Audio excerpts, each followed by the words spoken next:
দীপাঞ্জন চক্রবর্তী এই মুহূর্তে আপনি রয়েছেন এবং গোবিন্দবাবু রয়েছেন ফ্রেমে। দীপাঞ্জন দা, গোবিন্দবাবু আপনাকে শুনতে পাচ্ছেন, গোবিন্দ দা এনএসজি জওয়ান, দীপাঞ্জন চক্রবর্তীকে আপনি শুনতে পাচ্ছেন। দীপাঞ্জন দা বলুন।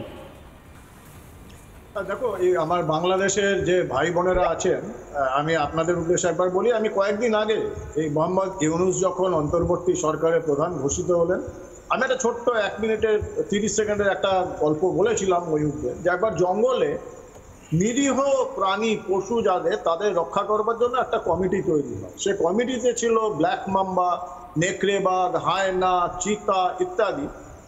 এবং এই কমিটির মেম্বাররা ভাবলেন যে আমাদের একজন নিষ্পাপ নিরীহ একটা মুখ দরকার, তার জন্য তারা খরগোশকে তৈরি করলো তাদের মুখ। আপনাদের এই অন্তর্বর্তী কমিটিতে মোহাম্মদ ইউনূস সাহেব একজন পণ্ডিত মানুষ, নোবেল লরিয়েট, কিন্তু সম্পূর্ণ সম্মান দিয়ে বলছি, যেখানে নজরুলের মতো লোক রয়েছে, যেখানে জামাতের আর হিফাজতের প্রাক্তন নবাব আমির রয়েছে খালিদ হোসেন, সেখানে কিন্তু ইউনূস সাহেব নিতান্তই নিরীহ নিষ্পাপ খরগোশ। আমার সন্দেহ রয়েছে যে অন্তর্বর্তীকালীন এর সময় কেটে যাওয়ার পরে যখন নির্বাচন হবে, যখন এই নজরুল আর খালেদ হোসেনরা রাজত্ব করবে, তখন আমাদের ওখানে সনাতনী হিন্দু ভাই বোনেরা কতটা ওরা নিরাপদে থাকতে পারবে।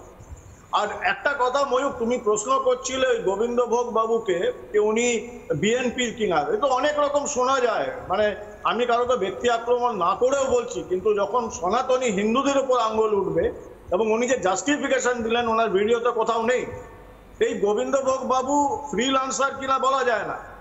গোবিন্দবাবু কি বলবেন? গোবিন্দবাবু দীপাঞ্জন চক্রবর্তীকে কি বলবেন? আপনি শুনতে পাচ্ছেন নিশ্চয়ই, আপনাকে সরাসরি বলে দিচ্ছে আপনি আসলে মুখোশধারী, আসলে আপনি হিন্দুদের হয়ে কথা বলছেন না, আপনি বিএনপির হয়ে কথা বলছেন। হিন্দুদের হয়ে কথা বলতেন 1947 থেকে 33% হিন্দু থেকে আজকে 7% নামলো কেন? ভারত কি ভূমিকা রেখেছে এ পর্যন্ত? তাদের কারণে শেখ হাসিনা শেখ মুজিবকে ক্ষমতায় রেখে বাংলাদেশে মৌলবাদ তৈরি করেছেন, মাদ্রাসা তৈরি করেছেন, বিশ্ববিদ্যালয়, আরবি বিশ্ববিদ্যালয়। আজকে আপনি কেন এখানে হিফাজতের কেন আপনি এখানে ওকালতি করছেন? এই মৌলবাদ তৈরি করার জন্য আপনি আজকে হিফাজত সুযোগ সুবিধা নেই আর বিএনপি জামাতের হয়ে আপনি ওকালতি করছেন কেন? যখন কমেছে তখন আপনি কি করেছিলেন? আপনারা করেছেন, আজকে মৌসুম আমরা করেছি সেটা দেখা যাচ্ছে। আপনার লজ্জা লাগে না? আপনি একজন সনাতনী হিন্দু বলছেন নিজেকে, আমি একজন গর্বিত হিন্দু, যারা হিন্দু মহাসভা থেকে বিতাড়িত করা হয়েছে, যারা আমাদেরকে এনিমি পার্টি করে হিন্দুদের 26 লাখ টাকা সম্পত্তি কেড়ে নিয়েছে, আপনি গোবিন্দভোগ বাবু একটা হিন্দু মহাজোট তৈরি করে আপনি হিফাজত এই শেখ মুজিব যে বাংলাদেশে ইসলামী রাষ্ট্র ঘোষণা করে আসছে, আমরা জানি না জামাত আপনারা মুসলিম লীগের সমর্থন করতেছেন। মুসলিম লীগ এখনো বাংলা না, এটা আপনি জামাত আর হিফাজতের হয়ে ওকালতি করছেন, হিন্দুদের উপর আক্রমণ হয়নি, তাহলে কেন মোহাম্মদ ইউনূস এই কথাটা বলছেন? ডক্টর ইউনূস কেন বলছেন এখন পর্যন্ত 47 গল্প দিচ্ছেন? আমাদের আপনি 2024 কথা বলছেন, 47 গল্প দিয়ে হবে না। মুসলিম লীগ কোথায় ছিলেন? মুসলিম লীগের সমর্থন করে এখন আপনি কি বলছেন সেটা বলুন। আপনি নিজেকে স্বঘোষিত হিন্দু মহাজোটের নেতা বলছেন, আর আপনি বলছেন হিন্দুদের উপর আক্রমণ হয়নি। আমাদের মন্দির পুড়িয়ে দিচ্ছে, আপনি জানেন না? একটু দুজনকে থামাচ্ছি। আজিজুল বিশ্বাসও এই মুহূর্তে রয়েছেন। আজিজুল বিশ্বাসের কাছে যাবো। গোবিন্দদা, আপনি একটা কথা ঠিক বলেছেন, আপনি একটা কথা ঠিকই বলেছেন যে ভারত কি করেছে, সংখ্যালঘু বাংলাদেশের হিন্দু সংখ্যা সেটা যখন কমে যাচ্ছিল, ভারত কি করেছে? ঠিকই তো, 46 থেকে 71 সালে যখন রাজাকাররা, খান সেনারা কচুকাটা করছিল বাঙালিদেরকে, তখন ভারত বাংলাদেশের সঙ্গে, আজ মুজিবুর রহমানের যে স্ট্যাচু ভাঙচুর করা হচ্ছে, সে মুজিবুর রহমানের স্ট্যাচু সেই সময় কেন দরকার ছিল সেটা বাংলাদেশ এবং ভারতের মানুষ বুঝেছিল। আমি জানি না, আপনি যখন উত্থাপন করলেন এই প্রসঙ্গ, বাকিদের কাছে যাওয়ার আগে একবার দেখিয়ে দিই, মনে করিয়ে দিই। ঠিকই বলেছেন। এই মুহূর্তে বাংলাদেশে কমছে হিন্দু বাঙালি, একদম ঠিক বলেছেন। 41 সালে ছিল 28%, 51 সালে ছিল 22%, কমতে কমতে দেখুন নামছে। 66 সালে ছিল 18.5%, অর্থাৎ 41-এর পরে 51 সালে স্বাধীনতার পরে ওখানে টিকতে পারেনি, এপারে চলে এসেছে। ভারত কি করেছে দেখুন, শুনুন। 74 সালে 13.5%, এরপরে 81 সালে সেটা কমে গিয়ে হলো 12.1%, 91 সালে 10.5% ভারত কি করেছে?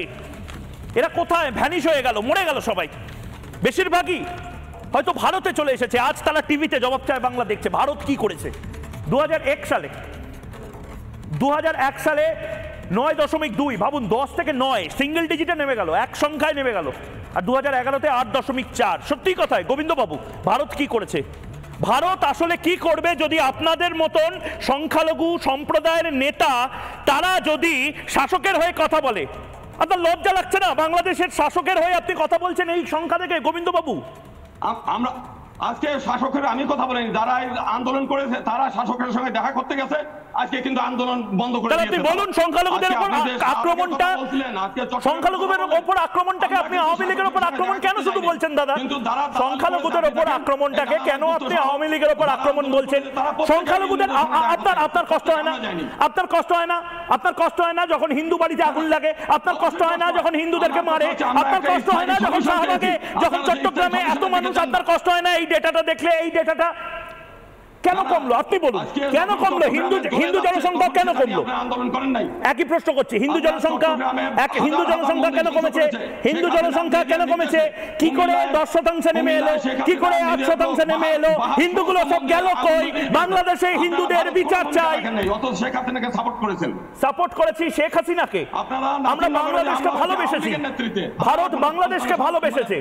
শেখ হাসিনাকে হোক, খালেদা জিয়াকে হোক, মোহাম্মদ ইউনূসকে হোক, আপনাকে হোক, ভারত বাংলাদেশকে সাপোর্ট করেছে, ভালোবেসেছে। কোনোদিনও হিন্দুদের ভালোবাসা নেই। আজকে কাঁটাতারের ওখানে হিন্দুরা বসে আছে, তাদের ভারতে ঢুকতে দেন না, তো শেখ হাসিনাকে রাজার হালে রেখে দিয়েছে। ঠিক বলেছেন। দেখি বিএসএফ ঠিক বলেছেন, কাঁটাতারে হিন্দুরা বসে থাকে, ভারতে ঢুকতে দেয় না। আপনারা যারা জিরো টলারেন্সের কথা বলছেন তারা এর দায়িত্ব নেবেন। কেন এরকম ভাবে ঢুকতে দেবো আমরা? কেন এরকম ভাবে ঢুকতে দেবো গোবিন্দবাবু? আধার কার্ড, পাসপোর্ট, এই সমস্ত কিছুর কোনো দাম নেই। শেখ হাসিনাকে কেন ঢুকতে দিলেন? এই যে হিন্দু হত্যাকারী প্রকাশ্যে তার লিখিত ডকুমেন্ট সহ আছে, তাকে ঢুকতে দিলেন কেন? তার প্রতি এত দয়া মায়া। দীপাঞ্জন চক্রবর্তী কিছু বলতে চাইছেন? দীপাঞ্জন চক্রবর্তী, আমি আপনার না এই লোকটা, এই গোবিন্দভোগ বাবু, ব্রিটেন দেয় না। এই গোবিন্দভোগ বাবু ওদিকে বলছেন হিন্দুদের উপর অত্যাচার হচ্ছে না, আবার উনি ওইদিকে তারকাটার পাশে যে হিন্দুরা আসছেন গলা জলে দাঁড়িয়ে কান্নাকাটি করছেন, বিএসএফ কে বলছেন যে হয় ভারতে ঢুকতে দিন নালে আমায় গুলি করুন। তো এটা স্ববিরোধী কথা। তো ওনার কথাতে তো কোনো হিন্দুদের উপর অত্যাচার হচ্ছে না। তার মানে যত বলছেন যে নির্যাতন হচ্ছে, আপনারা বলছেন নির্যাতন হচ্ছে, ঢুকতে দেন না কেন? গোবিন্দভোগ বাবু আপনি চুপ করুন। আপনি একজন ফ্রিল্যান্সার, আপনি কখনো হিফাজতের দালালি করেন, কখনো আপনি জামাতের দালালি করেন। আপনি হিন্দু নিয়ে কথা বলবেন না। আপনারাও তো পাকিস্তানে আওয়ামী লীগের সমর্থন করেন, পাকিস্তান যারা কিলিং করেছেন তাদের সমর্থন করেন।